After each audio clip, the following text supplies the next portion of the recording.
Yo, what's up guys? Jet here and welcome to my channel again. And this video, pag-uusapan naman natin ng NAFFL na credit card. So, ano nga bang kinagandahan ng mga no annual fee for life na credit cards? Ano nga ba ang pros and cons nito? Kung gusto nyo marinig or kung gusto nyo malaman, panoorin nyo lang tong video and let's go!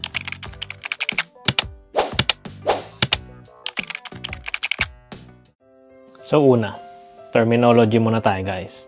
Ano nga ba ang NAFFL? Ito ay ang No Annual Fee for Life na credit cards. So, kailan ba ito makukuha? Or kailan ka magkakaroon ng ganito? Depende sa'yo kung mag-a-apply ka ba ng ito ng tamang oras.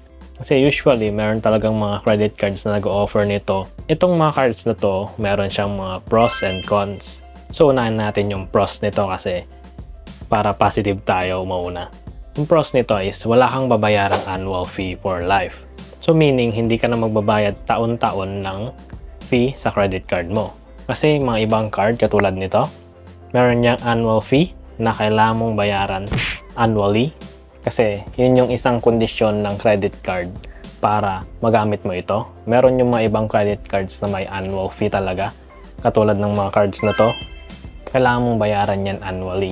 Pero wag ka manang mag-alala. Meron mga ibang credit cards na nag-waive naman ng annual fee mo pag nagpakita ng annual fee mo doon sa statement of account mo. Meron akong mga videos dito about sa pag-waive ng annual fee ng isang card.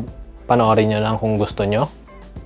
Kung paano nga ba ito i-waive, kung paano ba ito, kung anong mga kondisyon para i-waive, anong mga requirements para i-waive.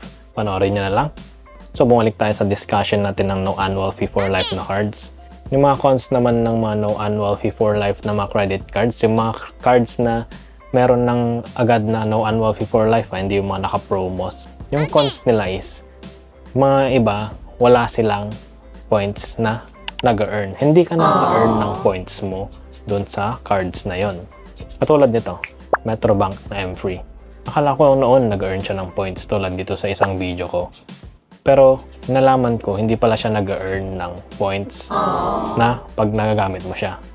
Meron lang siya is yung credit limit mo. Pero nagagamit mo naman yung mga exclusive perks ng mga meron sa Metrobank. Katulad nito, mga events nila, yung mga More with Zero, nagamit mo yan. At least, meron kang mga EGCs na makukuha pag gumamit ka ng card na to sa installment. At isa pang cons ng isang no annual fee credit card, katulad nito, itong card na to. Mataas-taas to kasi platinum card siya. East West Platinum Mastercard. Yung isang cons nito para sa akin mahirap kunin tong card na to. Kasi kailangan mo ng 300,000 pataas na limit sa East West card mo para mag-upgrade ng ganitong card. And usually hindi na-accept ka agad. Kahit meron kang mga cards sa ibang bank na matataas. Pero sa akin yun pero di ko alam sa inyo kung ma-upgrade kayo or ma-approve kayo kaagad ng ganitong card. Yun yung isang cons para sa akin. Pero itong card na to nag-earn siya ng points Meron siyang in-earn na points and no annual fee for life siya. So napakagandang card ito. Pwede nyong panoorin dito. May video rin ako about dito sa card. And speaking of no annual fee for life na cards, meron ngayon promo yung RCBC na from April 16 to July 15, 2025. No annual fee cards. Ito, ang mga to. Meron kang kailangang spend na gawin pag na-approve ka within this period Within this period lang. Meron kang kailangang gawing spend. Lalagay ko dito yung mga spending requirement niya. Pero, ang mga cons nito, una, hindi ka pwedeng mag-apply online.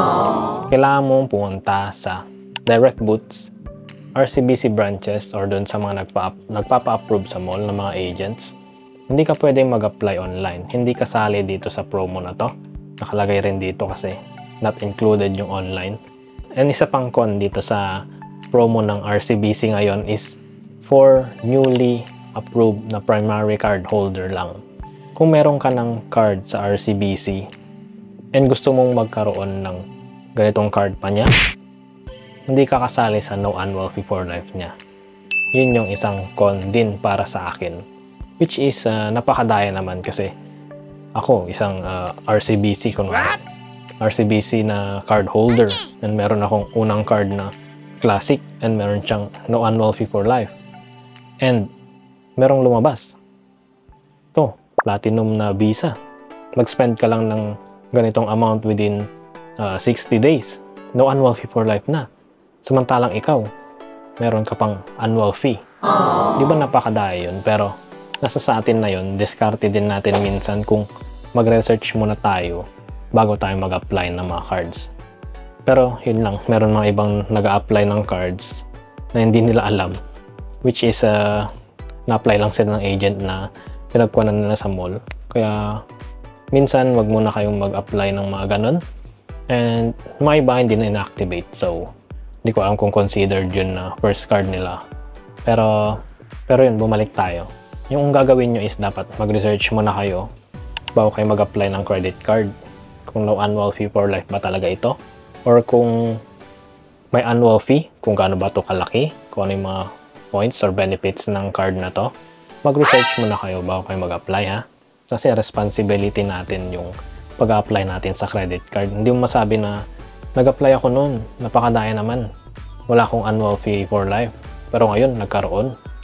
Hindi mo masabi yun kasi yung always yung RCBC, taon-taon meron niyang promo ng no annual fee for life.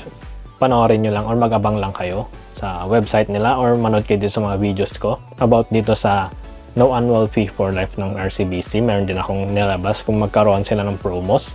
And tong mga cards na to, yan yung mga cards na no annual fee for life. Na-discuss ko na yung may ibang cards dito. Meron akong video na lang, panoorin nyo.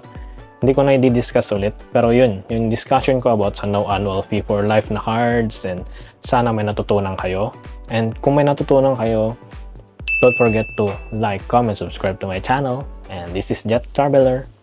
Bye!